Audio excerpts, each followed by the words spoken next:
Hello everyone, आज अपन discuss करने वाले हैं effect of drought on crop production. भाई जो ड्रॉट कंडीशन आ गई उससे क्रॉप प्रोडक्शन पे क्या क्या इफेक्ट होगा उसके बारे में। तो आप मेरे चैनल को लाइक करें, सब्सक्राइब करें और सपोर्ट करें।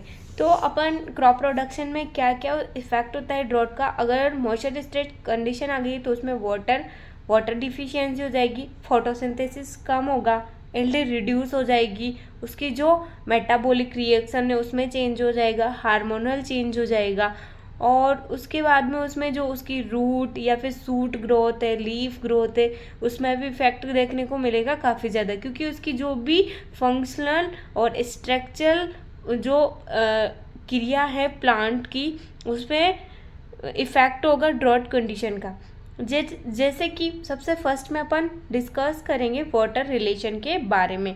तो वाटर रिलेशन में क्या होता है, alternate the water stated by the influence on the absorption, translocation और ट्रांसपीरेशन। जो प्लांट में हो रहा है, एब्जॉर्प्शन हो रहा है वाटर का, ट्रांसलोकेशन हो रहा है, ट्रांसपीरेशन हो रहा है, वो उनका जो है वो अलाइनमेंट बिगड़ जाएगा। और उसके बाद आता है फोटोसिंथेसिस। फोटोसिंथेसिस में क्या होता है कि जो फोटोसिंथेसिस रिड्यूस हो जाता है मॉइस्चर स्ट्रेस कंडीशन में, और क्लोरोफिल कंटेंट घट जाता है, लीफ एरिया रिड्यूस हो जाता है और इंक्रीज हो जाता है assimilated saturation in leaf due to the lack of translocation. फिर रेस्पायरेशन क्या होएगा, अगर मिडिल स्ट्रेस है तो रेस्पायरेशन इंक्रीज हो जाएगा। फिर उसके बाद में अगर वाटर डिफिशियंट हो गया तो रेस्पायरेशन डिक्रीज हो जाएगा। मोर सिविलर ड्रॉट आ गया तो लोअर वाटर कंटेंट और रेस्पायरेशन भी रुक जाएगा उसकी वजह से। फिर क्या होगा, एंटामोनिकल चेंज होगा, जिससे क्या होगा, decrease in size of the cells. Anatomical change मतलब डिक्रीज हो जाएगी सेल्स की साइज, और in intercellular space, thicker cell, all the greater development of mechanical tissue, stomata per unit leaf tend to increase under moisture stretch. फिर उसके बाद में आता है मेटाबॉलिकल रिएक्शन। मेटाबॉलिकल रिएक्शन में क्या होगा, almost metabolical reaction are affected of water deficient. जितनी भी प्लांट की मेटाबॉलिक रिएक्शन है वो वाटर डिफिशियंसी से इफेक्ट होगी, और उससे क्या होगा, एंजाइम एक्टिविटी डिक्रीज होगी और अकुमुलेशन होगा शुगर का और अमोनियम एसिड का, जिसमें से मेनली अमोनियम एसिड बनेगा, जैसे कि प्रोलीन, जो स्ट्रेस की कंडीशन में डेवलप होता है प्लांट में।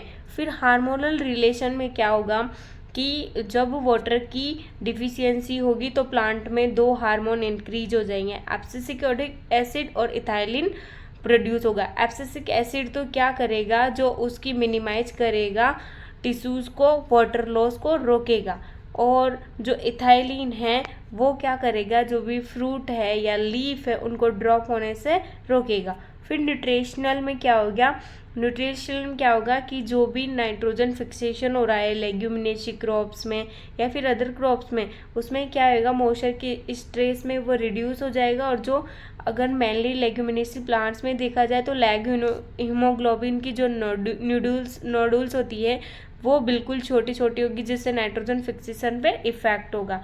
फिर ग्रोथ एंड डेवलपमेंट में क्या होगा कि जो सेल डिवीज़न है वो रिड्यूस हो जाएगा मॉइस्चर स्ट्रेस में, जिसके कारण प्लांट की लीव ग्रोथ, स्टेम और फ्रूट की ग्रोथ है वो डिक्रीज हो जाएगी। और जो मैच्योरिटी क्या हो जाती है, डिले हो जाती है ड्रॉट कंडीशन में। फ्लावरिंग में भी डिले होता है, इस वजह से उसकी ग्रोथ में और मैच्योरिटी डिले हो जाती है, जिससे क्रॉप प्रोडक्शन अपन को क्या मिलता है, कम मिलता है। और रिप्रोडक्शन एंड ग्रेन फॉर्मेशन में क्या होएगा कि drought at the flowering and grain development determine the number of fruits and individually grain weight specifically, कि जो उसके फ्लावर के नंबर में, ग्रेन्स के नंबर में क्या होगा, डिक्रीज हो जाएगा या फिर वो कम बनेंगे। और पोलन बहुत सारी कंडीशन में ड्राई हो जाते हैं, जिसमें उसमें रिप्रोडक्शन नहीं हो पाएगा, तो उसमें ग्रेन डेवलपमेंट नहीं हो पाएगा। उसके बाद में इल्ड में इफेक्ट देखने को मिलेगा कि जब उसकी लीव ग्रोथ कम हो रही है, ग्रेन्स कम बन रहे हैं, फ्लावर्स कम बन रहे हैं, तो उसमें क्या होगा, ऑब्वियस सी बात है कि इकोनॉमिकली इल्ड भी उसकी क्या हो गई, कम हो गई। उसमें क्या होगा, dry matter, moderate stress on growth do not and the adverse effect on yield. तो उसमें एडवर्स इफेक्ट देखने को मिलता है। फिर उसके बाद में आता है कि ये इस चार्ट में दिखाया गया है कि ये लॉसेस होते हैं कि जैसे कि लेस बायोमास होगा, लेस ऑर्गेनिक मटेरियल होता है ड्रॉट कंडीशन में, limited available of the substance जैसे कि इरिगेशन फैसिलिटी, न्यूट्रिएंट्स फैसिलिटी, वो सब्सटेंस कम होता है, इस वजह से भी प्लांट की ग्रोथ या फिर इल्ड में इफेक्ट देखने को मिलता है। Reduce mineralisation, limited absorption and transportation nutrition, low content available and nutrient, decrease in crop productivity. तो इन सब की